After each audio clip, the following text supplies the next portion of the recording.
জাহানারা আলমের যৌন হয়রানির অভিযোগে টালমাটাল বাংলাদেশের ক্রিকেট পাড়া। অভিযোগের তীর সাবেক পেসার, নারী ক্রিকেট দলের সাবেক নির্বাচক ও ম্যানেজার মঞ্জুরুল ইসলামের দিকে। কন্টেন্ট ক্রিয়েটর রিয়াসাত আজিমকে দেওয়া সাক্ষাৎকারে এসব অভিযোগ করেন জাহানারা বলেন তার স্বাস্থ্য সংক্রান্ত একান্ত ব্যক্তিগত তথ্য জানতে চেয়েছিলেন মঞ্জুরুল। এছাড়াও কয়েকজন ক্রিকেটারের বিরুদ্ধেও তার ক্যারিয়ার ধ্বংসের অভিযোগ করেছেন জাহানারা। এই বিষয়টি ছাড়াও পুরুষ দলের কোচিং প্যানেল থেকে কোচ সালাউদ্দিনের সরে যাওয়া এবং আশরাফুলের ইনক্লুশন নিয়েও চারিদিকে আলোচনা চলছে। এত সব আলোচনার ভিড়ে যদি কোনো ক্রিকেট ভক্ত ভুলে যান যে বাংলাদেশ জাতীয় দল কি করছে, তাহলে মনে করিয়ে দিতে চাই তারা ব্যস্ত সিলেটে ক্যাম্প নিয়ে। আজই লিটনরা পৌঁছেছেন চায়েরনগরী সিলেটে। অনেক কিছু নিয়ে জম্পেশ একটা আড্ডা হবে। আমার সাথে রয়েছেন অসাধারণ দুজন মানুষ যারা বাংলাদেশের ক্রিকেটের উত্থানের সাথে সম্পৃক্ত দেখেছেন। এবং শুরুতেই স্বাগত জানাতে চাই খালেদ মাহমুদ সুজনকে, সাবেক ক্যাপ্টেন, সাবেক পরিচালক। এবং আমাদের সাথে রয়েছেন মোস্তফা মামুন, সিনিয়র ক্রীড়া সাংবাদিক। আমাদের আজকের আমি চাই যে আপনাদের সাথে এমন বিষয় নিয়ে কথা হোক যেটাতে বাংলাদেশের ক্রিকেটের ভালো হচ্ছে, বাংলাদেশের ক্রিকেট এগিয়ে যাচ্ছে, সেটা নিয়ে কথা বলতে পারলে ভালো হতো। কিন্তু আনফর্চুনেটলি আমাদের টপিকটা আজকে একটু স্পর্শকাতর। শুরু করব খালেদ মাহমুদ সুজনকে দিয়ে। কতটা ঘটনাটা যেটা শুনেছেন সেটা অভিযোগ আছে, সব কিছু মিলিয়ে কতটা বিব্রত আপনি? সাবেক খেলোয়াড় আপনি, সাবেক ক্যাপ্টেন আপনি, এবং মঞ্জুরুলের উত্থান আপনি দেখেছেন, তার সাথে খেলেছেন, আপনি জাহানারার উত্থানও নিজে দেখেছেন যখন বোর্ডে ছিলেন। সব কিছু মিলিয়ে বিষয়টিকে কীভাবে দেখছেন? বিব্রতকর, আসলে বিব্রতজনক। বিব্রতকর আমি বলবো যে একজন খেলোয়াড় আর একজন খেলোয়াড়ের প্রতি এরকম একটা, নারী খেলোয়াড়ের প্রতি যে জাতীয় দলের অধিনায়ক ছিল বা এরকম যদি যেহেতু এমন একটা স্পর্শগত ব্যাপার যাহা তারা বলেছে, সেটা তো অবশ্যই কিছু না কিছু তো ঘটনা আছেই। বাট আনফর্চুনেটলি আমাদের বোর্ডে কিন্তু এটা কোন সময় বোর্ড মিটিংয়ে এসেছে আমার মনে পড়ে না। আসলে থাকলে তো অবশ্যই এটা একটা সিরিয়াস অ্যাকশন হতেন, কারণ আমি মনে করি যে গত বোর্ডে এইসব নিয়ে কোনো টলারেন্স থাকার কথা না। কিন্তু আমার মনে হয় যে যদিও লিখিত কোনো কমপ্লেন যেটা বলেছে যে বোর্ডে হয়েছেন, সেটা হয়তো বা ওই ওমেন্স উইংস পর্যন্তই ছিলেন হয়তো বা। তো এর বাইরে কখনো আমরা এটা শুনিনি যে এরকম ছোটোখাটো অনেক কিছু হতো হয়তো, বা সিলেকশন নিয়ে চলেছি, এটা ওটা হয়েছে। বাট এইরকম এটা তো গ্রহণযোগ্য না কোনোভাবে, স্বাভাবিক কথা। আর এটা মেনে নেওয়ার মতন কোনো ব্যাপারও না আসলে, যে এটা কোনোভাবে প্রশ্রয় দেওয়ার একটা ব্যাপার, এটা আমি মনে করি কোনোভাবেই না। এটা নিঃসন্দেহ যদি যারা জানতো এই বিষয়টা, তখন যারা উইমেন্স উইংয়ে ছিলেন, যারা জানতেন, এটা আমি মনে করি তাদের বিরাট অপরাধ।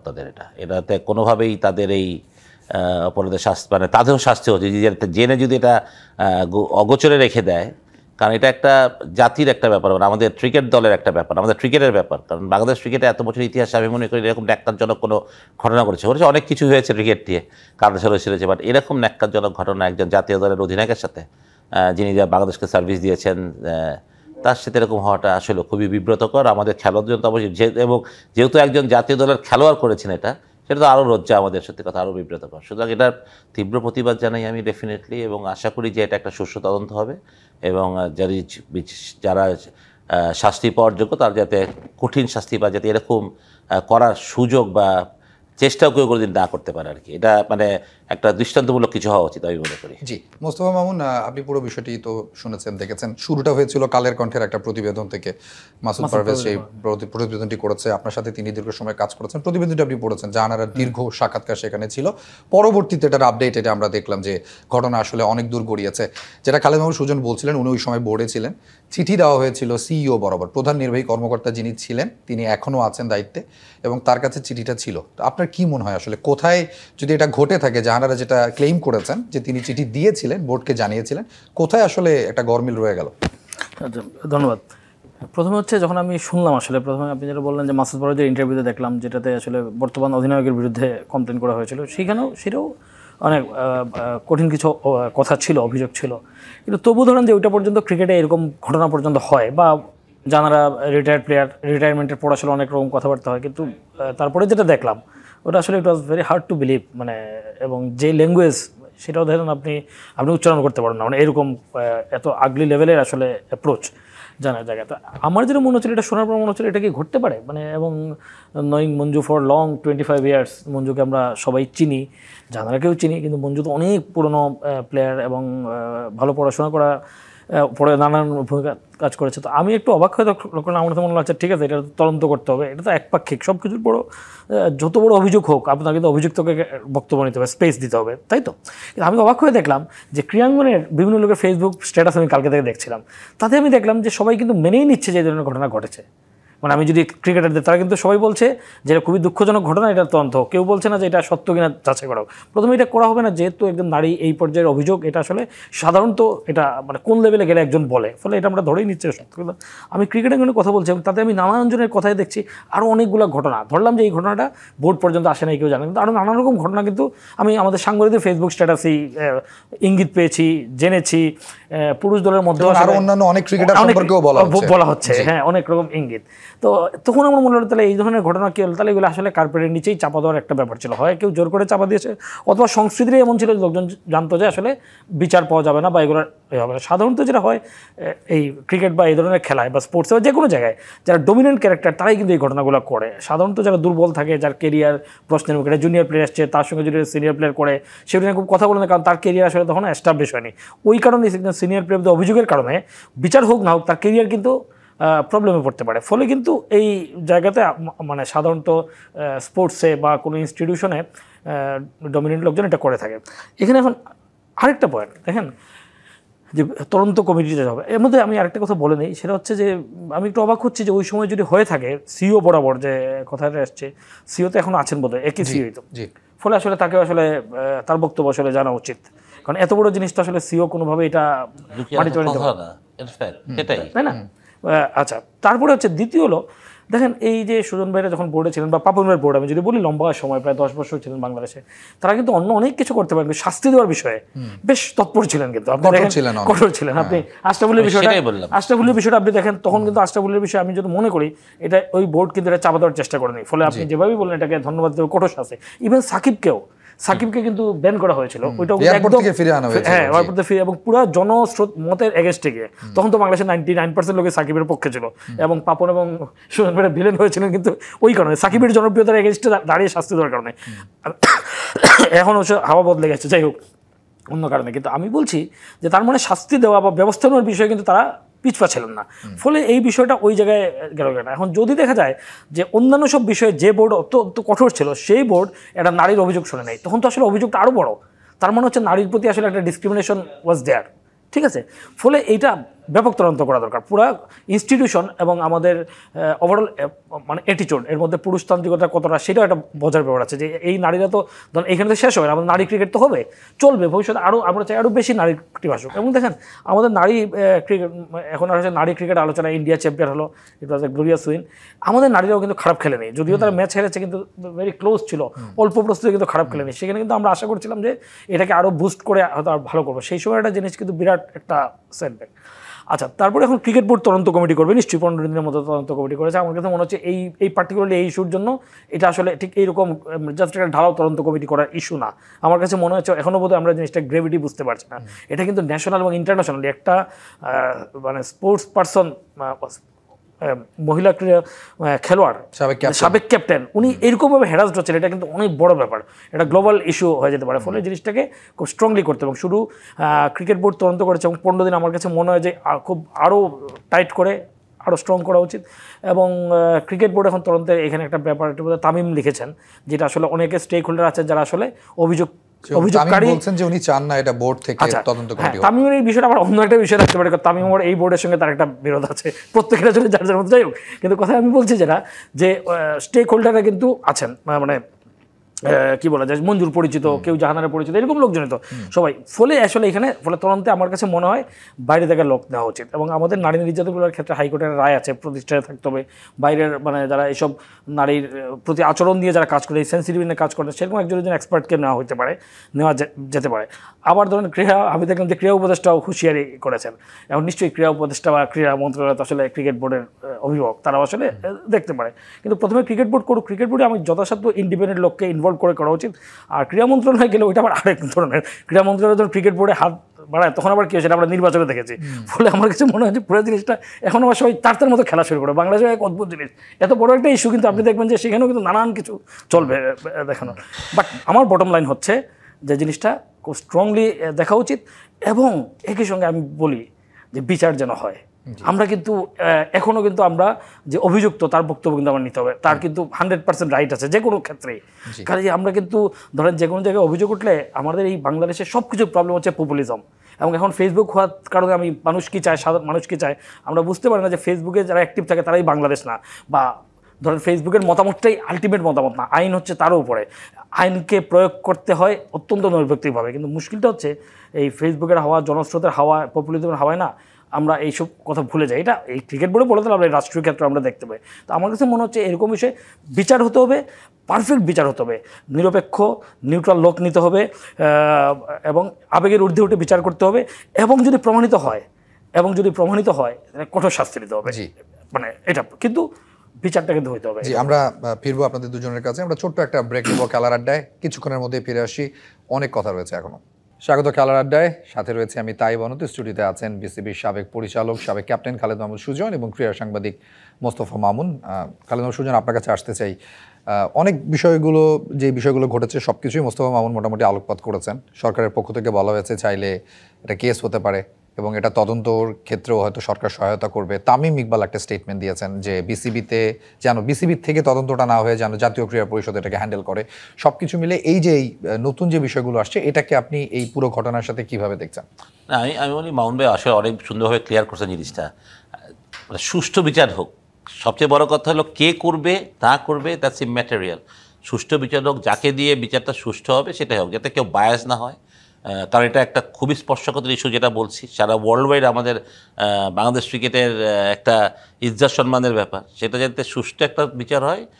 যেহেতু একজন মহিলা সেটা জারি দলের ক্যাপ্টেন উনি এটা বলেছেন, সেটা সত্যতা তো অবশ্যই কিছু না কিছু আছে, কিন্তু সত্যটা কি সত্যই একদম কিনা বা যার উপর বলছি তার কথাও শোনাটা উচিত, যেটা মোহন ভাই বললেন। কথা বলেছেন বিদেশি এক গণমাধ্যমে, তিনি বলেছেন অভিযোগ ভিত্তিহীন, মিথ্যে, এবং তিনি এটাও বলেছেন যে দলের বাকি নারী সদস্য যারা ছিলেন, ক্রিকেটার ছিলেন, তাদেরকেও জিজ্ঞেস করা যেতে পারে। তো সেটা একটা বড় হতে কারণ একটা তো আর ওই কোনো ইন্ডিভিজুয়াল অনেক প্লেয়ার তো থাকে, আর মেয়েরা যেহেতু ওরা খুব ক্লোজ থাকে, একসাথে থাকে, তো নিশ্চয়ই ওদের মধ্যে এটা কানাঘুষা হয়েছিল। যারা ওই সময় দলে ছিল তাদের সাথে কথা বললেই জিনিসটা আরো, কিন্তু আপনি এটা বিচার করবেন কিভাবে আসলে? কারণ এটা তো কোনো আপনি SMS করেননি কিংবা ফোন সামনাসামনি কথা, সেটা তো আপনি প্রমাণ করতে হলে আপনাকে ওরকম এরকম আরো কেউ ভুক্তভোগী কিনা বা তারা এটা কতটুকু জানে, এরকম শুধু মানে আই এম নট দ্য জাজ টু জাজ করার জন্য, বাট যারা এটা করবেন আমার মনে হয় যেটা আমরা দুজনেই একটা কথা বলেছি যে মানে সঠিক তদন্ত হোক এবং কঠোর সিদ্ধান্ত নেওয়া হোক। এরকম না যে খাপছাড়া দুই একজনের স্টেটমেন্ট নেবে, এটা একটা বড় ইস্যু। কারণ যিনি করেছেন তিনি একজন ন্যাশনাল প্লেয়ার। তো মানে এন্ড অফ দ্য ডে যেটাই হোক, যে একটা সুষ্ঠু তদন্ত হোক, সেটা যেভাবে হোক, সেটা বিসিবি করুক, ক্রীড়া পরিষদ করুক, নারী মানে যেটা এখন তো আমাদের মানে অনেক শক্তিশালী আছে নারীদের, তার সেরকম কোনো সংগঠন যদি এসে করতে চায়, আমার কথা হচ্ছে তাদের থেকেও লোক নেওয়া যেতে পারে যারা এইসব নারী কল্যাণের ব্যাপারগুলো চিন্তা করেন। তো সেই জিনিসগুলোকে মাথায় রেখে সঠিক লোকদেরকে নিয়ে তদন্ত করলে আমার মনে হয় যে এই জিনিসটা কোনোভাবে আমাদের ক্রিকেটের বা আমাদের দেশের জন্য এটা খুব একটা ভালো কিছু না আসলে। আপনি বাংলাদেশের ক্রিকেটের সাথে নানাভাবে সম্পৃক্ত। আপনি জাতীয় দলে খেলেছেন, ক্যাপ্টেন্সি করেছেন, বোর্ডে ছিলেন দীর্ঘ সময়, আপনি বাংলাদেশ দলের টিমের সাথে ছিলেন অ্যাজ এ টিম ডিরেক্টর। সব কিছু মিলিয়ে নারী ক্রিকেটাররা বিসিবিতে নিরাপদ না, এই বিষয়টা যখন আপনার সামনে এত বছর পরে আসে, আমি বিশ্বাস করি না আসলে। মানে আমার খুবই মানে আমি খুব শক, টু বি ভেরি অনেস্ট, আমরা খুবই শক। আমিও ওমেন্স ক্রিকেটের 2-3টা ক্রিকেট সেশনে, কোচিং সেশনে আমি ওদের হেল্প করতে গিয়েছিলাম, আমার সেটাও জানি। কোনো একটা ট্যুরের আগে বা যতটা মনে পড়ে, আমি তখন আমাদের প্র্যাকটিস হতো আপনি যে ইউনিভার্সিটির একটা মাঠে, ওই মাঠে যেতাম। তো আবার ওই মেয়েদের সাথে আমার কথাও হয়েছে, কিন্তু এরকম কথা আমি কোনো সময় শুনিনি। বাট যেহেতু ক্রিকেটার ছিলাম বা বোর্ডে ছিলাম, মেয়েরা কথা বলতে আসতো, ক্লাব ক্রিকেট ওই সব মেয়েরা খেলতো। আমি যেহেতু আমরি ক্লাবের সাথেও অনেকদিন জড়িত ছিলাম, সেই হিসাবে জাহানারার সাথেও আমার এমন কথা হয়নি যে তা না। কিন্তু জাহানারা আমাকে এরকম কিছু কোনো সময় বলেছে বলে আমার মনে পড়ে না আসলে। সত্যি বললে তো অবশ্যই আমি যেটা বললাম, যেটা মাউন ভাইয়া বললেন, আমাদের বোর্ডে যদি এরকম কোনো ডিসিশন হতো, আমি বললাম যে এটা তৎক্ষণাৎ ডিসিশন হতো, এটা আমার মনে হয় যে দেরি হতো না যদি এরকম সত্যি মানে এরকম আমাদের বোর্ডে কোনো। কিন্তু আমার যতটুকু মনে পড়ে, মানে এটা ক্রিকেট বোর্ডে এই ব্যাপারটা কোনো সময় কোনো আলাপ আলোচনা হয়নি, বোর্ড মিটিংয়ে আসেনি। এখন এটা কোন পর্যন্ত গেছে, সিও চিঠি পেয়েছেন কিংবা ওমেন্স উইকের চেয়ারম্যান চিঠি পেয়েছেন কিংবা ওমেন্স উইকের ম্যানেজার জানতেন, সেটা তো আমরা আসলে বলতে পারবো না, সেটা যদি আমাদেরকে না বলে। কারণ প্রত্যেকটা ডিপার্টমেন্ট ডিফারেন্ট ছিল, মানে আমরা তো প্রত্যেকটা ডিপার্টমেন্টে কেউ নাক গলাতাম না, যার যার ডিপার্টমেন্ট তার কাছে ছিল, ঠিক না? কিন্তু তখনই আসতো যখন এটা বোর্ডে আসতো। যদি এরকম একটা বড়, এটা তো বিশাল বড় একটা ক্রাইম না, বিশাল বড় ক্রাইম। সেই ক্রাইম বোর্ডের মিটিংয়ে আসে নাই, তো এটা তো অবাক করার ব্যাপারই আসলে সত্যি কথা বলতে গেলে। কারণ এখন অনেকেই বলছে যে ওই বোর্ড কী করেছিল, আসলে বোর্ড তো জানেই না, মানে আমার জানার মতো জানে না বোর্ড। কিন্তু বোর্ড জানলে আমি নিশ্চয় করি তৎকালীন বোর্ডের প্রেসিডেন্ট যিনি ছিলেন পাবন ভাই, উনি কোনোভাবেই ছাড় দিতেন না আমার মনে হয় এই জিনিসটা, কোনোভাবে এটা প্রশ্নের কোনো সুযোগ ছিল না। বাট আমার মনে হয় যে এটাকে মানে যেটা হয়ে গেছে এখন তো কিছু করার নেই, বাট আমাদের সঠিক সিদ্ধান্তটা নিতে হবে এখন, যেটা এটা বাংলাদেশ ক্রিকেটের জন্যই খুব প্রয়োজন। মোস্তফা মামুন, মানে যৌন কেলেঙ্কারির বা যৌন হয়রানির বিষয়টার কারণে বাকি অনেকগুলো বিষয় চাপা পড়ে গেছে আসলে। এখানে আরও 2-3 জনের নাম এসেছে, কোচের নাম এসেছে, ওই সময় নারী উইংয়ের যিনি প্রধান ছিলেন তার নাম এসেছে, একই সাথে বাংলাদেশ জাতীয় দলের এখন যিনি ক্যাপ্টেন জ্যোতি তার এগেনস্টে এবং আরও কয়েকজন ক্রিকেটারের নাম উল্লেখ করে পত্রিকায় যে ইন্টারভিউটা দিয়েছিলেন জাহানারা, সেখানে তিনি বলেছেন সিন্ডিকেট চলে, একটা যে সিন্ডিকেটের বলি হয়েছে তার ক্যারিয়ার। তো ওই বিষয়টা আবার বিসিবি একেবারে উড়িয়ে দিয়েছে, বিসিবি বলেছে ভিত্তিহীন। ওই বিষয়টাকেও আপনি এই পুরো ঘটনার সাথে কীভাবে দেখেন? দেখেন, ওই ইন্টারভিউর পরও আমার কাছে মনে হচ্ছে ক্রিকেট বোর্ডের রিয়াকশন ওয়াজ ভেরি আর্লি এবং মনে হচ্ছে রিজেক্ট করার জন্যই cricket board was ready. That should never be in any case. মানে সেটা হচ্ছে কি যে আপনি যে কোনো ধরনের অভিযোগ আসলে সেটা মানে ধরেন আপনার তো একটা এটা তো একটা ক্রিকেট বোর্ড তো একটা রেগুলেটরি বডি, তার তো একটা নানা রকম উইং আছে। ফলে কোনো একটা বিষয় আমলে নিয়ে এটা আসলে একটু তলায় দেখতে তো অসুবিধা নেই, কারণ ছোটো ছোটো সমস্যা এবং যে অভিযোগগুলো ধরেন এটা তো একটা ভয়ঙ্কর অভিযোগ এই রিয়াসতকে যেটা বলেছে, কিন্তু কালেকন্ডের ইন্টারভিউতে মাসুদ পারভেজ যেটা বলেছে সেই অভিযোগটাও কিন্তু কম না ক্রিকেটিং পয়েন্টে। এটা হচ্ছে মোর দেন ক্রিকেট, এই জন্য এটা অনেক বড়। আমি একটু স্পেসিফিক করে দিই, সেখানে ক্যাপ্টেন সতীর্থের গায়ে হাত তোলেন বলে বলা হয়েছে। হ্যাঁ, ক্যাপ্টেন সতীর্থের গায়ে হাত তোলেন, তো সেরকম আছে। এবং যখন ক্যাপ্টেন সতীর্থের গায়ে হাত তোলেন বা ক্যাপ্টেন এরকম করেন, এরকম অভিযোগ আসার পরে সেটা তো একটু ক্রস চেক করে দেখে অসুবিধা নেই, কারণ এটাও কিন্তু ক্রিকেটের সঙ্গে জড়িত। যদি এটা এরকম হয়ে থাকে এবং যদি ক্যাপ্টেন বা কোনো প্লেয়ার ডমিনেন্ট থাকেন, সেই কারণে যদি জুনিয়র প্লেয়ার হয়, তাহলে তো এটা খুব দেশালে কিন্তু টিমের সেই বন্ডিং, টিমের সেই ইউনিফিকেশন হবে না, টিমের মধ্যে একটা ভীতির পরিবেশ থাকবে। এবং আমি জানি না এটার সঙ্গে রিলেট করে ঠিক না, but I want to say সেটা হচ্ছে বাংলাদেশের ক্রিকেট আপনি একটা জিনিস দেখবেন যে আমাদের ক্রিকেট টিমে যত প্লেয়ার আসছে একদম অলক কাপালি বলেন, বলেন, আমি দেখতে পাই আমরা একবার হলো যা এসে প্রথমে খুব ভালো খেলে, মানে প্রথম একটা দুইটা কিন্তু খুব ভালো খেলে, তারপর আপনি দেখবেন যে নাই, মানে 1-1.5 বছর বসে ফেড হইতে থাকে। তো আমরা কিন্তু এটা ক্রিকেট নিয়ে করি, এই জন্য যে ইন্টারন্যাশনাল সার্কিটে যখন একটা প্লেয়ার যায় তখন কি অপোজিশন তাকে নিয়ে অ্যানালাইজ করা শুরু করে। যখন সে থাকে তখন তো অ্যানালাইজ করে না, ফলে হি প্লেজ ইত্যাদি, তার প্রেশারও থাকে না ওই প্লেয়ারের। কিন্তু একই সঙ্গে কিন্তু এই জিনিসটা দেখতে হবে এর অন্য একটা দিকও আছে, যে তাহলে কি আমাদের cricket board, cricket national cricket টিমের সিচুয়েশনটা এরকম যে একটা নতুন প্লেয়ার যে ট্যালেন্টটা নিয়ে আসে সেটাকে সে বিকশিত করতে পারে না, রাদা সে ইন্টিমিডিয়েট হয়ে যায়, রাদা সে আসলে স্কুইজড হয়ে যায়। এবং আমি জাস্ট ডিস্টেন্টলি আমি কানেক্ট করার চেষ্টা করছি। এই মাসুদ পারভেজের যে ইন্টারভিউটা দেখার পর আমার যেটা মনে হয়েছে, যদি টিমে এরকম অবস্থা থাকে, এবং পরে পারভেজের একটা স্ট্যাটাস আমি দেখেছি এই যে সিনিয়র ন্যাশনাল মানে পুরুষ ন্যাশনাল টিমেও যে এরকম জুনিয়র প্লেয়ারদের দিয়ে নানা রকম কাজ করানো হতো, এরকম একটা কথা আমি শুনেছি। তো যদি এরকম হয়ে থাকে তাহলে জুনিয়র প্লেয়াররা তো দলে এসে তারা ওই যে ক্যাডেট কলেজ বা এইসব জায়গায় বিকেএসপিতে বা এই রেজিমেন্টের জায়গায় জুনিয়র প্লেয়াররা যেরকম থাকে না যে সিনিয়রদের সালাম দিতে হয়, এই করতে সেই করতে, সেরকমটা পরিস্থিতি গিয়ে আসলে তারা তাদের বিকাশের ক্ষেত্রে সেটা কোনো বাধা কিনা, মানে এটাও আসলে একটা দেখার বিষয় আছে। ফলে আমার মনে হয় যে এটাও একটা দেখা উচিত। কারণ আপনি দেখেন, আমি অন্তত 10 জন প্লেয়ারের নাম বলতে পারবো যারা ন্যাশনাল টিমে এসছে ইমেন্স ট্যালেন্ট নিয়ে, বাংলাদেশে ইমেন্স ট্যালেন্ট নিয়ে, কিন্তু কেউই কিন্তু মানে সেভাবে কিন্তু পরে আর ফ্লারিশ করতে পারে না। আসে দারুণ একটা সেঞ্চুরি করে, আমরা অনেক কিছু করি, তারপর দেখা যায় হয় না। সো আমরা কিন্তু ক্রিকেটের জায়গায় পড়ি, কিন্তু এইটাও that might be reason and it might be distantly connected. যেই ইন্টারভিউর কথা আমরা বলছি সেখানে খালেদ মাহমুদ সুজন এরকম বলা হয়েছে যে জ্যোতির মাথায় তেল দিয়ে দেওয়ার জন্য সতীর্থ, আচ্ছা এরকম বলা হয়েছে যে আমি মনে করি যে তেল তো দেওয়া যেতেই পারে, একটা পুরুষ তো এসে নারী ক্যাপ্টেনের মাথায় তেল দেবে না, সেটা বনে তো তেল দেয়, সেটা হ্যাঁ সেটা এমন কোনো বিষয় আসলে হতে পারে। আমরা যখন ক্রিকেট টিমে খেলি, আমরা যেমন সিনিয়র যারা ছিলেন বুলুল ভাই, আকরাম ভাই, তারা তো আমাদের বড় ভাই, এক কাপ চা বানাই দিতে বললে তো ক্ষতি না, মানে এটা আমরা ওইভাবে আমরা তো আমাদের কালচারে আসলে এটা বড় কোনো ইস্যু না।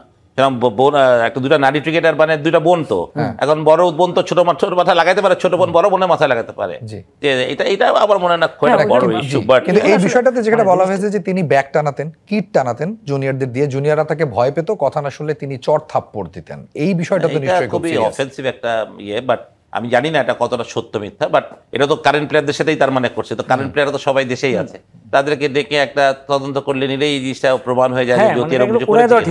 মানে যেহেতু একটা জিনিস এসেছে সেটা তো আমার মনে হয় তদন্ত করা যায়, সেটা জ্যোতির জন্য ভালো, যেটা কারেন্ট সে অধিনায়ক বাংলাদেশ দলের, তার জন্য এটা ভালো যে ক্লিয়ার হয়ে যাওয়াটা খুবই ইম্পর্টেন্ট, যে হোয়াট হ্যাপেন্স, মানে কেন এরকম একটা হলো, মানে এরকম একটা যদি সত্যি হয়ে থাকে সেটা তো খুবই মানে মানে বর্তমান বিশ্বে তো এটা সাংঘাতিক একটা ব্যাপার, এবং এটা ক্রিকেট টিমের জন্য যেটা বিরাট একটা কলুষয় ব্যাপার, যে একটা অধিনায়ক এরকম ভাবে ডিকটেট করবে, এটা তো কেউ কিন্তু মেনে নেবে আমি না। দেখছিলাম যে আপনি পাকিস্তানে বলেন, ভারতে বলেন, বহির্বিশ্বে বলেন, সবখানে এটা নিয়ে খবর ছড়িয়ে গেছে এরই মধ্যে। না, এরকম তো কোনোখানে হয় না। না, আর মামুনরা যেটা বলছিলেন যে ক্রিকেট টিমে, পুরুষের টিমে কিন্তু ধরেন আমাদের মধ্যে একটা ইন্টিমেসিটি খুব ভালো ছিল, কারণ আমরা সিনিয়র জুনিয়র, একটা সময় তো ছিল যে সিনিয়র জুনিয়রের মধ্যে একটা ডিফারেন্সিয়েট ছিল, এটা বলতে কোনো দ্বিধা নেই, কিন্তু সেই সময়টা ছিল। কিন্তু এখন তো না, এখন তো ধরেন আমি যতক্ষণ বাংলাদেশ ড্রেসিং রুমে আমি অনেক ছিলাম, আমার খেলা ছাড়ার পরে অনেকভাবেই আমি ছিলাম, তো আমি দেখতাম যে ওদের সাকিব বা একটা ইয়াং প্লেয়ার আসলে ই ওয়াজ ভেরি ভেরি ওয়েলকামড, মানে দারুণ, মানে তাদেরকে তারা ইয়ে করতে, এবং সিনিয়র জুনিয়র যে রেসপেক্ট বা ভালোবাসা বা ফ্রেন্ডশিপ সবই ছিল, মানে যার যার প্রাপ্য সম্মানটা বা আদরটা বা সম্মানটা সবই কথা। আমি বলে তামিম, মাশরাফি, মুশি, রিয়া থাকে, হ্যাঁ মাঠের মধ্যে অনেক সময় অনেক ছোটোখাটো ইনসিডেন্ট দেখেছি, এটা ওই হিট অফ দ্য মোমেন্ট হয়ে যায়, বাট ওই রকম কিছু ছিল না যে জুনিয়র প্লেয়ারদেরকে দিয়ে কেউ কাজ করাবে, ব্যাক টানাবে, এইটা নিয়ে ওইটা নিয়ে, না এরকম আমার মনে হয় না। এটা খুবই বরং ওরা জেল করার জন্য ছেলেদেরকে নিয়ে, আমি এটাও দেখেছি ট্যুরের বাইরে যখন আমরা বিদেশে যেতাম, এরাই কিন্তু 7-8 জন করে নিয়ে ডিনার করতে যেত, চল একসাথে যাই। এই ছেলেগুলোকে, ইয়াং ছেলেগুলোকে, যারা ধরেন নতুন একটা জায়গায় গিয়ে তারা একটা অপরিচিত জায়গা, তারা চিনতেও অসুবিধা, কোথায় খেলতে যাবে, কি করবে না করবে, তখন আমি দেখতাম সিনিয়র প্লেয়ারে কিন্তু লিড দিত। সুতরাং আমি মনে করি না যে এরকম পুরুষ ক্রিকেট টিমে আমার বিগত কয়েক বছরে আমি এরকম কিছু দেখি নাই যেটা জুনিয়র প্লেয়ারে আনকমফোর্টেবল ছিল, সত্যি কথা বলতে গেলে। জি, মানে ঘটনা তো ঘটেছে 3-4 বছর আগে, হ্যাঁ, যে সময় আপনিও ছিলেন বোর্ডে, কিন্তু এখনকার কমিটি যারা নতুন এসেছে তারা আসলে চাপে পড়ে গেছে এটা নিয়ে, কারণ তদন্ত তো তাদেরকেই করতে হবে। তারা মোটামুটি আসলে বেশিরভাগ মানুষই ছিলেন না। আরও একটা বিষয় রয়ে গেছে যেটা নিয়ে এখন আমরা কথা বলতে চাই, সেটা হচ্ছে কোচিং প্যানেলে যে রদবদলটা হলো, সেখানেও আবার গুরুতর অভিযোগ রয়েছে। এটা আমি মনে হয় খালেদ মাহমুদ সুজন আপনি আরও ভালো বলতে পারবেন। বিকেএসপি সিন্ডিকেট বলে একটা ব্যাপার গত 15-20 দিন ধরে বাংলাদেশের ক্রিকেটে খুব শোনা যাচ্ছে, যেটা কোচ সালাউদ্দিন করেছেন। বিকেএসপির প্লেয়াররা সুবিধা পান, যেটার উদাহরণ জাকের আলী অনেক, এবং এর ফলে বাংলাদেশের ক্রিকেট আসলে অনেকখানি পিছিয়ে যাচ্ছে। তিনিও সরে গেছেন প্যানেল থেকে। এই বিষয়টাকে আপনি কিভাবে দেখেন? সালাউদ্দিন সরে গেছে, আমি বিশ্বাস করতে চাই না। ফার্স্ট কথা হচ্ছে আমাদের ক্রিকেটটা খুব বয়স ছোটরা, মানে আমাদের অনেক বছর হয়ে গেল, আমরা টেস্ট পাওয়ার পর আজকে ধরেন কত 24-25 বছর হয়ে গেছে। এর মধ্যে আমাদের প্রাপ্তি কিন্তু এরকম নাই যে আমরা সত্যি কথা অনেস্টলি এক্সপেক্ট করি। তো এখানে এসে আমার মনে হয় এইসব সিন্ডিকেট, কাউকে খেলানোর সুযোগ করে দেওয়া, ম্যাচ জিততে না, মানে আপনি যখন এরকম করবেন আপনি ম্যাচ হারতেই পারেন। তো এইটা তো কোনো কোচ চাবে বলে আমি মনে করি না, কারণ একটা কোচের কিন্তু তখনই তার নাম হবে যখন তার দল জিতবে। আর আমি একটা কথা বলতে চাই না, সবাই সালাউদ্দিনের দোষ দিচ্ছে, আমি ধরলাম সালাউদ্দিনের ভুল আছে হয়তো বা কিছু, কিন্তু এটা টিমের হেড কোচটাকে, একটা টিমে তো একটা হেড কোচ থাকে যিনি টিমটাকে চালান। এখন ধরেন চান্দিকা হাতুড়া সিংহে যখন ছিল তার আন্ডারে তো সব ফরেন কোচরা কাজ করছে, চান্দিকা তো কাউকে ছাইরা কথা বলাটাই করে দিত, আমি দেখিনি কোনোদিন, যার থেকে কাজ উদ্ধার করে দিয়েছেন। এখন যদি আমাদের ফিল সিমন্সের হাতে যদি একজন অ্যাসিস্ট্যান্ট কোচ টিম চালায়, সেটা তার ব্যর্থতা। তা আমরা এই ব্যর্থতাকে কেন আগে আনতেছি না? আমি ধরলাম সালাউদ্দিন করছে, হোয়াট এভার, যেটা আমাদের কমপ্লেন, আমি জানি না, আমি বিশ্বাস করতে চাই না কোনোভাবে। আমি মনে করি Salauddin is a fine human being, যতদূর আমি মিষ্টি সাথে যতটুকু আমি ওকে চিনি। তার মধ্যে মানে আর জাকির আলীকে নিয়ে অনেক কথা হচ্ছে। জাকির আলী কিন্তু এমন না যে একটা হঠাৎ করে ক্রিকেট প্লেয়ার, জাকির আলী কিন্তু আপনি ডোমেস্টিক ক্রিকেটে জাকির আলীকে দেখেন, ইজ আ পারফর্মার, প্রত্যেকটা ফর্মেটেও পারফর্ম করে, এমন না যে পারফর্ম ছাড়া বাংলাদেশ টিমে ঢুকছে কোনোখানে। হ্যাঁ, সেটা খারাপ খেলতেছে, এবং আমি মনে করি জাকির যেই রান করতে পারেনি বা খারাপ, এটা তো সব প্যানিক। জাকিরের মধ্যে জাকির অফসাইডে খেলতে পারে না, জাকির এখানে পারে না, আমার মনে হয় এইসব, মানে আমার মনে হয় যে এই কথাগুলো বলাটা ঠিক না। শুধু বিষয়টা কোথায় গিয়ে দাঁড়িয়েছে যে উনি মাঠে নামলে ভুয়া শুনতে হয়। হ্যাঁ, সেটাই তো, এটা আমাদের জন্য তো এটা এই কথাটা তো ড্যারেন স্যামি আমাদেরকে অনেক লজ্জা দিয়ে গেছে না? এর থেকে বড় লজ্জা তো আমার মনে হয় আর কিছু পাওয়া উচিত। আমাদের দর্শকদের এখন বোঝা উচিত, আপনি যদি শ্রীলঙ্কায় যান খেলা দেখতে, শ্রীলঙ্কা টিম শ্রীলঙ্কার জন্য জান দিয়ে দেয়, ওরা হেরে গেলে তো ভুয়া করে না, ইট পাথর মারে না, গালি দেয় না, বকা দেয় না। আমাদের দর্শকদেরকে নিতে হবে, আমাদের বুঝতে হবে যে আমাদের লিমিটেশনস আছে কিছু। হ্যাঁ, আমি যদি বলি গত 3টা টি20 যেটা আমরা হারলো বেশি, সেটা বাংলাদেশ টিম জিততেই পারতো। আমাদের ট্যাকটিক্যাল কিছু ভুল ছিল, আমরা ব্যাটিংয়ে ইনিশিয়ালি কোলাপস করে। আপনি খালি জাকিরের একটা দোষ দিয়ে তো হবে না, টিমটা আমরা ব্যাটিং তো ভালো করি না, আপনাকে মানতে হবে যে এই 165 চেস করতে গিয়ে আমরা কেন পাওয়ার প্লেতে 4-5 উইকেট হারিয়ে ফেলবো। আমাদের একটু সময় নিয়ে খেললেই তো সেটার প্রমাণ তো আমরা পরে গিয়ে দিলাম, অলমোস্ট আমরা ম্যাচ জিতে যেতাম যদি আরেকটু উইকেট থাকতো। তানজিম সাকিব আর নাসুম যেভাবে ব্যাটিং করলে আমরা জিততেই পারতাম। তো আমার কথা হচ্ছে যে দেখেন, এই কথাগুলা মানে আমরা যখনই বাংলাদেশ টিম খারাপ করে কাউকে না কাউকে একটা বলির পাঠা বানানো হয়, বা কাউকে একটা বলা হয় এটা হচ্ছে সিন্ডিকেট করছে, এটা কি ন্যাশনাল লেভেলে এখন হয়? এটা জাতীয় দলে হতে পারে, আমি বিশ্বাস করতে চাই না। আমি আউট অফ দ্য টিম অনেক দিন ধরে, আর আমি বিশ্বাস করতে চাই না। বাট তারপরে কি হয়েছে, এটা মানে টিম ম্যানেজমেন্টের ভিতরে যারা ছিলেন তারাই বলতে পারবেন। প্লেয়ারের দেখে কথা, আপনি তাহলে প্লেয়ারদের এই কথাটা বলার আগে কেউ কিন্তু মুখ খুলছে না। আমার কথা, প্লেয়ারদের মুখ খোলা উচিত। They are the main stakeholder of this country, তারা জানেন আসলে। হ্যাঁ, তারা তো সবার আগে জানা উচিত, তাদের অবশ্যই কথা বলা উচিত। প্রত্যেকটা টিমের ফর্মেটে ক্যাপ্টেনকে কথা বলা উচিত যে সালাউদ্দিন এরকম ডিকটেট করেছে কিনা, বা সালাউদ্দিন এরকম সিন্ডিকেট করেছে কিনা, প্লেয়ারদেরই তাহলে বলা উচিত। এটা তো এখন আমি বলা বা মাউন ভাই বলা, বাইরের একটা লোক বলা, এটা তো হাস্যকর ব্যাপার। আমরা তো জানি না ভিতরে কি হয়েছে।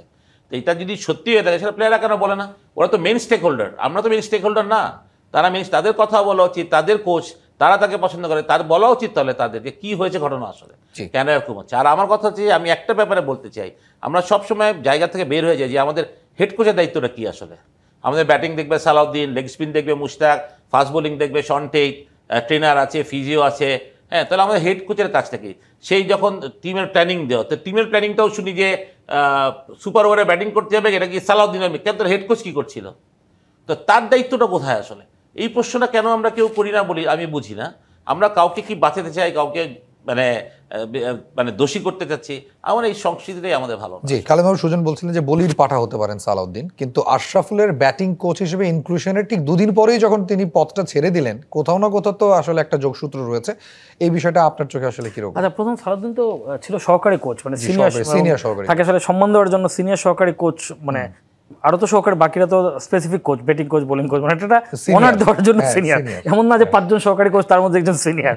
তো যেটা হয় কি, বাংলাদেশে দেখেন অনেকগুলো ইন্টারেস্টিং বিষয় আছে। সেটা হচ্ছে আমরা না প্র্যাগমেটিক না মানে এই যে দর্শকদের কথা বললেন, শুনতে শুনতে আমার মনে হচ্ছিল অদ্ভুত জিনিস। অথচ বাংলাদেশে জানেন, এই দর্শকরা আপনার অফিসে যদি আলাপ করেন, সবাই বললো যে এই মানুষই নাকি বাংলাদেশের ক্রিকেটারদের উপরে তুলে দিয়েছে, সামান্য পারফরমেন্সকে নিয়ে মানুষ লাফায়। আসলে কিন্তু মানুষ যেটা করে আসলেই লাফায়।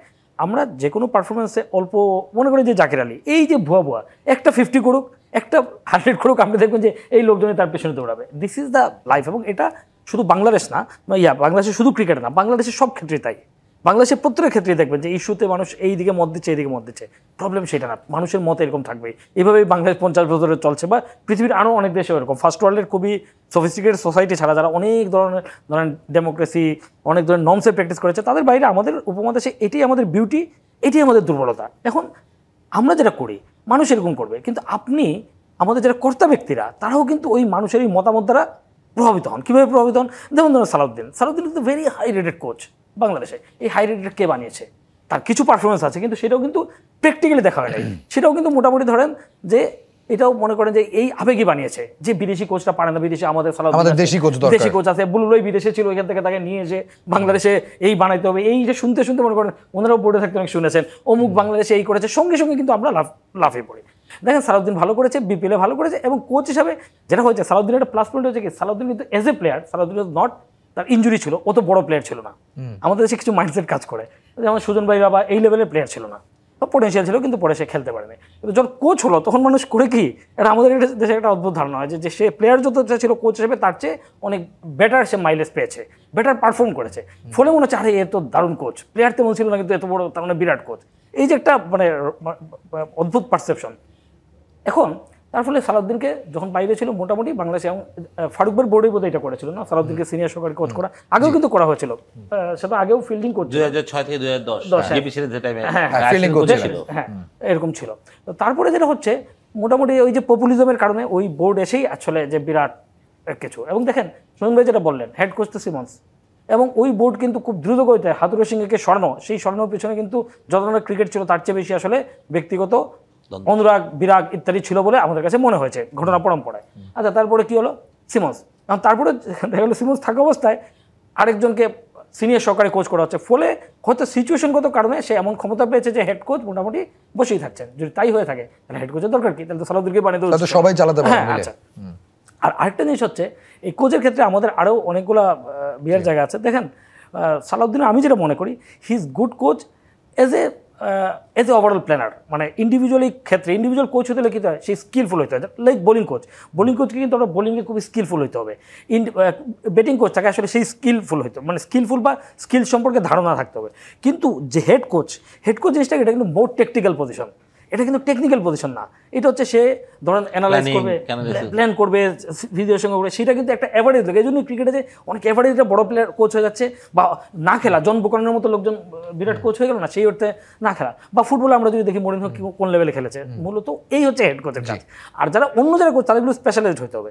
সো সালাউদ্দিনের সেই দক্ষতাটুকু ছিল, কিন্তু এইখানে তাকে ব্যাটিং কোচের জায়গা, ব্যাটিং কোচের জায়গায় কী হচ্ছে, এখানে আবার মিসকনসেপশন। সে যেহেতু সাকিব এবং কারা বিপদে মানে সমস্যা হলেই সাকিব তার কাছে ছুটে যেত বা ইত্যাদি চলে আসতো আইপিএল থেকে, সেইটার ঘটনা হচ্ছে কি, সেটা দেহেডে মানে এটার জন্য কিন্তু তাদের নিজেদের একটা মানে পারস্পরিক বোঝাপড়া ছিল। সেই বোঝাপড়ার জায়গাটা কি ছোটবেলা থেকে সেই বিকেএসপির সময় থেকে তাদের যে আন্ডারস্ট্যান্ডিং ছিল, সেই কারণে সাকিবের সাইকোলজিটা সেই সেটা হতো। তো যাই হোক, আমি যেটা আমি শেষ করি আর কি, সেটা হচ্ছে যে সালাউদ্দিনকে আমরা আসলে ভালো কোচ, কিন্তু আসলে তার কাছে আমরা এক্সপেকটেশন, আমাদের এই যে জনস্রোত জনমত এবং সেই এক্সপেকটেশন তার ক্রিকেট বোর্ড ভেসে গিয়ে তাকে মোটামুটি একটা ছিল, এবং সেটার ফল যে হয়, রেজাল্ট যখন হয় না তখন খুব ন্যাচারাল ওভার হাইপ তৈরি করবেন, রেজাল্ট না হলে তার দিকে আসলে যাবে। দুটার কোনোটার মধ্যে যুক্তি নাই। তাকে এই হাইপ করার পিছনেও যুক্তি ছিল না, তাকে এখন ভিলেন করার বিষয়ে যুক্তি ছিল না, এবং এই যুক্তি অযুক্তির জন্য দায়ী হচ্ছে আমাদের নির্ধারকরা, যারা আসলে এই জনস্রোত জনমতে ভেসে গিয়ে আসলে অনেক লোককে বলির পাটা বানিয়ে দেন। জি, আপনাদের কাছে ফিরছি। খেলার আড্ডায় আরও একটা বিরতি সময় হয়েছে, আমাদের আরও বিষয় রয়েছে কথা বলে, ফিরে আসছি কিছুক্ষণের মধ্যে। আপনারা দেখছেন খেলার আড্ডার সাথে রয়েছে আমি তাই বনুন, তো আমাদের সাথে স্টুডিওতে আছেন খালেদ মাহমুদ সুজন এবং মোস্তফা মামুন। আমরা সিনিয়র সহকারী কোচ সালাউদ্দিনের চলে যাওয়া নিয়ে দীর্ঘ আলোচনা করলাম। একটু ছোট করে মোহাম্মদ আশরাফুল সম্পর্কে জানতে চাই। মামুন ভাই, সুজন ভাইয়ের কাছে জানতে চাবো, মনে হয় সুজন ভাই would be the right person to talk about it. Ashraful এসেছেন একটা সিরিজের জন্য। জি, মানে এটা তো কোনো অন্যায় না। আশরাফুল তো লেভেল 3 কোর্স করেছেন, ফর্মার ক্রিকেটার, দারুণ ক্রিকেটার ছিলেন, নো ডাউট। তো কোচ হিসেবে আছেন, মানে আমার প্রথমেই ন্যাশনাল টিমের বাংলাদেশের প্রথম অ্যাসাইনমেন্ট মনে আশরাফুলের, যে কোনো আমার মনে এর আগে উনি বাংলাদেশের ক্রিকেট বোর্ডের আন্ডারে মনে চাকরি করেছেন কিনা আমার মনে নেই, বাট বাংলাদেশ রাইডার্স বরিশাল বিভাগেই, এটা তো একটা প্রাইভেট টিমস বা ক্লাব টিমস। বিসিবিতে কিন্তু যত কোচ এখন স্ট্যাবলিশড, আমি যদি বলি ধরেন যারা সিনিয়র কোচেস বোর্ডে আছে, তারা কিন্তু সবাই একটা জুনিয়র লেভেল থেকে, ইভেন আমি আন্ডার 13, আমার ফার্স্ট কোচিং ব্যাচ ইস লিটন দাসরা, আমি 13-এর সাথে কাজ করি, আমি প্রথম বিসিবিতে কোচ হয়ে জয়েন করি। তো আমার মনে হয় একটা ছেলেকে আস্তে আস্তে উঠায় নিয়ে আসাটাই ভালো। মানে আশরাফুল অবশ্যই ট্যালেন্টেড, আশরাফুল হয়তোবা আশরাফুল খুবই ভালো করবে, কিন্তু আমার মনে হয় যে একটা কোচকে তৈরি করা উচিত। আপনি বলছেন টু আর্লি ফর হিম? আমি অবশ্যই টু আর্লি ফর হিম, মানে আমি বলছি না যে সে পারবে না, আমি একবারও সেই কথাটা বলি, বাট আমার মনে হয় যে ওকেও একটা স্পেস দেখো, ওকে ওর কাজের, কারণ আপনি যখন দেখেন সবচেয়ে টাফ কোচিং করা হচ্ছে কিন্তু জুনিয়র লেভেলে, ইটস নট সিনিয়র লেভেলে। আমি যেটা মনে করি সিনিয়র লেভেলে কিন্তু প্ল্যানিং, গেম প্ল্যানিং, এটা কিন্তু সিলেক্টর পেটে আপনি ওই রকম আসলে বলে টুর্নামেন্ট এটা কি চেঞ্জ করবে। এই টেস্ট ম্যাচের আগে আজকে ধরেন টিম গেল মাত্র এই 8-9-10 বা আছে 7-8-9 যে প্র্যাকটিসটা মেন 10 তারিখ তো টপ আপ থাকে, এরকম কিছু হয় না। 9-10-এ আশরাফুল আসলে কি চেঞ্জ করে দেবে ব্যাটিংয়ে। কিন্তু জিনিসটা হচ্ছে যে ওই বাংলাদেশ টিম যদি এই সিরিজটা ভালো না করে ব্যাটসম্যানরা, আবার তো প্রেশারটা তো ওর উপরেই আসবে যে ব্যাটিং কোচ নিয়ে ফেল করেছে। তাও আমার মনে হয় যে একটু সময় দিলে, সুযোগ দিলে আমার মনে হয় সেটা ভালো হতো। সেটা এক সিরিজ না, আমি মনে করি আশরাফুলকে 2 বছরের জন্য ব্যাটিং কোচ বানাবো, আমার সেটাতেও প্রবলেম না। কিন্তু আমার মনে হয় যে বয়সভিত্তিক জায়গায় প্রসেসটা ইম্পর্টেন্ট। একটা দলের বাংলাদেশ টিমের ব্যাটিং কোচ হবে এটা বড় একটা পজিশন, সেখানে আসতে হলে আমার মনে হয় যে আপনাকে কাঠখড় পুরো আসাটা খুবই ইম্পর্টেন্ট। এটা প্রত্যেকটা যত বড় পৃথিবীর সর্বশ্রেষ্ঠ কোচ আছে, কেউ তার লাইফে প্রথম দিন এসে বাংলাদেশ টিমের কোচ বা তার নিজের দেশের ইন্টারন্যাশনাল কোচ হয়ে গেছে এরকম না, সবারই একটা প্রসেসের মধ্যে যাওয়াটা ভালো। But I wish him all the best. ভালো করুন। Too early for Ashraful.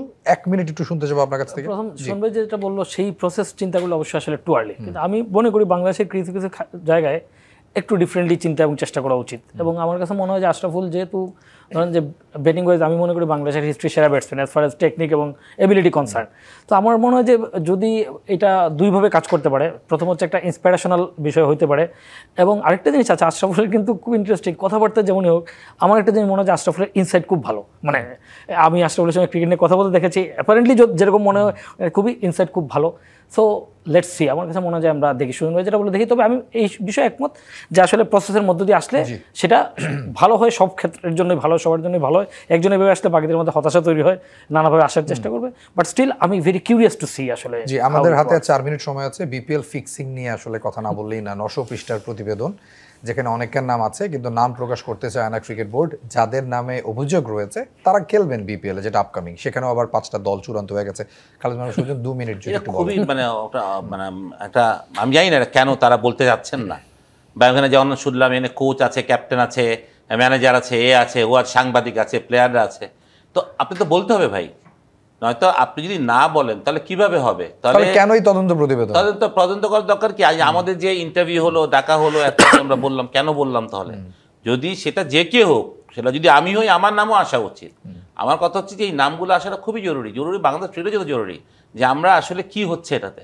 কারণ আপনি নয়তো এটা তো সব কি, ধরেন আজকে মিডিয়া গসিপ করছে, সি করেছে, বি করেছে, এফ করেছে, তা আপনি কি বলতে চাচ্ছেন? এটা তো ইটস নট এ রাইট আপনার কি মনে হয় কেন নামগুলো প্রকাশ করা হচ্ছে? I don't know, I have no issue, I have no clue কেন। হয়তো বা যদি প্রপার এভিডেন্স নাই, সেটাও হতে পারে একটা কাউকে হয়তো বা ইয়ে করা হচ্ছে যে এটার সাথে উনি জড়িত, কিন্তু কোনো প্রপার এভিডেন্স ছাড়া তো আপনি কাউকে এইভাবে ওপেনলি বলতে, আপনার এভিডেন্স সহ মানুষকে বলতে হবে, হয়তো এটা হতে পারে। বাট আমার মনে হয় যে যদি এভিডেন্স সহ থাকে তাহলে নাম প্রকাশ করাটা আমার মনে হয় ভালো। জি, মোস্তফা মামুন, যে 900 পৃষ্ঠার প্রতিবেদন, সেখানে একটা দলের এগেনস্টে 36টা অভিযোগ রয়েছে, সব মিলিয়ে 13টা অভিযোগ রয়েছে। এমন একটা দল এবারের বিপিএলও ফ্র্যাঞ্চাইজি পেয়েছে, এবং এছাড়া বিপিএল নিয়ে তো নানা ইস্যুস রয়েছেই। এই যে এই বিপিএল নিয়ে এত আলোচনা, সেই বিপিএলটা ফারুক আহমেদ তখন বোর্ড সভাপতি ছিলেন, তিনি এখনও বোর্ডে রয়েছেন। আপকামিং বিপিএল যেটা খুব তাড়াহুড়ো করে তৈরি করা হচ্ছে বা হয়তো সামনের মাসেই গড়িয়ে যাবে মাঠে, আপনি এই জায়গায় কতটা এটাকে বিতর্কমুক্ত দেখেন? না, প্রথম কথা হচ্ছে কি, এটা তো বিতর্কমুক্ত থাকবে কিভাবে? বিতর্ক দিয়ে শুরু হচ্ছে। আমি যদি এইভাবে দেখি যে একটা তদন্ত প্রতিবেদন, এবং দেখেন বাংলাদেশে তদন্ত কমিটি হয়, এবং তদন্ত কমিটি বেশিরভাগ ক্ষেত্রে তদন্ত কমিটি আসলে কিছু করে না, এটা আমরা অভিযোগ শুনি। কিন্তু একটা তদন্ত কমিটি একবারে রিপোর্ট দিয়েছে 900 পৃষ্ঠার, তার মানে তো দ্য ওয়ার্ল্ড এ লট, এবং অনেকের সঙ্গে কথা বলেছে, প্রচুর কথা বলেছে, তার মানে তারা কাজ করেছে। তো তারপরে যদি আপনি না করেন, এবং আরও মজা দেখেন, আমি যদি জাস্ট একটা গ্লিম দেখছিলাম, কে বোধহয় মিডিয়া কমিটির প্রধান বা কেউ একজন বোধহয় বলছিলেন, যার মধ্যে অনেকের নাম আছে, অনেক পেশার লোক, যেন বলছেন সাংবাদিকের নাম আছে। তো আপনি তাহলে এটা বলছেন কেন? তাহলে তো অবশ্যই প্রকাশ করা উচিত। সাংবাদিকের নাম যদি থাকে বা অমুকের নাম আছে, একটা পেশার লোকের নাম বলে, তাহলে তো সবাই অভিযুক্ত হবে, আনটিল নির্দিষ্ট কারো নাম প্রকাশ ছাড়া সবাই সবাইকে সন্দেহ করতে পারে। আমি এটা বলি, 25 জন ডিরেক্ট, মানে যারা ডিরেক্ট, তারা তো জানেন এখন নিশ্চয়ই, তাদের হয়তো কাছের লোক আরো 5 জন করে যদি বলে, তো 125 জনের, ওই 125 জন থেকে এটা তো আস্তে আস্তে ছড়িয়ে যাবে। তো এইভাবে না ছড়িয়ে অফিসিয়ালি আসলে তো ভালো। এবং আরেকটা জিনিস হচ্ছে কি, ধরেন কি কোন কারণে প্রতিবেদন প্রকাশ হয় না? যদি প্রতিবেদনে থাকে যে যারা প্রতিবেদন প্রকাশ, যারা কর্তা ব্যক্তি, তাদের ঘনিষ্ঠ কোনো লোকজন থাকে, এটা থাকে সাধারণত নাম্বার 1, যে জন্য বাংলাদেশে অনেক তদন্ত আলোর মুখ দেখে না। এটা হচ্ছে একটা। দ্বিতীয় একটা হতে পারে যে সংখ্যাটা তো এত বেশি যে এটা যদি প্রকাশ করা হয় তাহলে পরে এই বিপিএল আয়োজনই করা যাবে না। আপনি দেখবেন তো দলগুলোর মধ্যে সেটাও কিন্তু হতে পারে, কিন্তু এবং সেটা হওয়ার চান্স কিন্তু কম না। আর তৃতীয় হচ্ছে যে আপনার কাছে সুজন ভাই যেটা বললেন, যে আসলে সেই অর্থে এভিডেন্স নাই। তো এখানে যেটা হয় কি, এই পার্টিকুলারলি এই তদন্ত কমিটি তো আসলে বিচারিক সংস্থা না, মানে পুলিশ না যে একদম মানে টু দ্য পয়েন্ট করতে পারে, বা গোয়েন্দা সংস্থা না। তারা কিন্তু তাদের ক্রিকেটিং জায়গা থেকে অসঙ্গতিগুলোর ভিত্তিতে করে, সাবস্টেন্সিয়াল এভিডেন্সই বেশি থাকে। ধরেন ঘুষ যে ম্যাচ ফিক্সিংয়ে যে সমস্ত অভিযোগ প্রমাণিত হয়েছে আইসিসিতে, কেউ চেক লিখে ওইরকম হয় না। সাবস্টেন্সিয়াল এভিডেন্স এই ক্ষেত্রে এভিডেন্স হিসাবে ধরা হয়, যেহেতু এটা গুড ফেথের খেলা, যেহেতু এটা খেলা, স্পিরিট নষ্ট করেই তো এক ধরনের অন্যায়। আমার কাছে মনে হয় যে এটা ব্যাপক, মানে বাংলাদেশের ক্রিকেট যে সত্যি বলে যে আগাতে পারেনি যে কয়েকটা কারণে, গত 25 বছর পর আসলে আমরা এমন কোনো অবস্থানে নাই। আমাদের এমন অবস্থানে থাকা উচিত ছিল যার থেকে আমরা অনেক নিচে আছি। সেটা ওয়ান অফ দ্য রিজন হচ্ছে ম্যাচ ফিক্সিং, এবং ওয়ান অফ দ্য রিজন হচ্ছে ম্যাচ ফিক্সিংয়ের বিষয়। এটা শুধু এইখানে না, একদম আমাদের first division, second division, premier league, আমাদের থার্ড ডিভিশনে দেখেন না কি ম্যাচ হলো, যে ম্যাচ না খেলেই স্কোর কার্ড হয়ে গেছে। এইগুলোর বিষয়ে আসলে আমি এবং এই সুজন ভাইদের সময় যে বোর্ড, আমি বলি পাবনাদের বোর্ড, তাদের বিরুদ্ধে যে কটা অভিযোগ আমি মনে করি যে জোরালো অভিযোগ, তার মধ্যে এটা একটা, যে এইটার বিষয়ে আরও কঠোর অবস্থান নেওয়া উচিত ছিল। মোটেও কঠোর অবস্থান নেওয়া নয়, ক্ষেত্র বিষয়টাকে ফেসিলিটেট করা হয়েছে বোর্ডে জেতার জন্য। সো সেই অভিযোগগুলো আছে, যেখানে যে পাপনের বোর্ড আমরা দেখেছি কিছু ক্ষেত্রে ডিসিশন মেকিংয়ে কিন্তু টেকনিক্যাল জায়গায় অনেক আমাদের শেষ করতে হবে। তো যাই হোক, যেটা বলছি যে বিপিএল এ যদি এরকম হয়ে থাকে, এই রকম জায়গা নিয়ে, যেমন এই 900 পৃষ্ঠার তদন্ত নিয়ে যে নতুন বিপিএল শুরু হবে, সেই বিপিএল আসলে প্রশ্নবিদ্ধ থাকবে, এবং সেজন্য উচিত ছিল আসলে জিনিসটা প্রকাশ করা, অথবা একদম কিছুই প্রকাশ না করা। আপনাদের দুজনকে অসংখ্য ধন্যবাদ, আসলে আলোচনা আরো লম্বা করা যেত। Thank you so much for being here. খেলার আড্ডাই ছিল এখনকার মতো। সবাই ভালো থাকবেন, সুস্থ থাকবেন।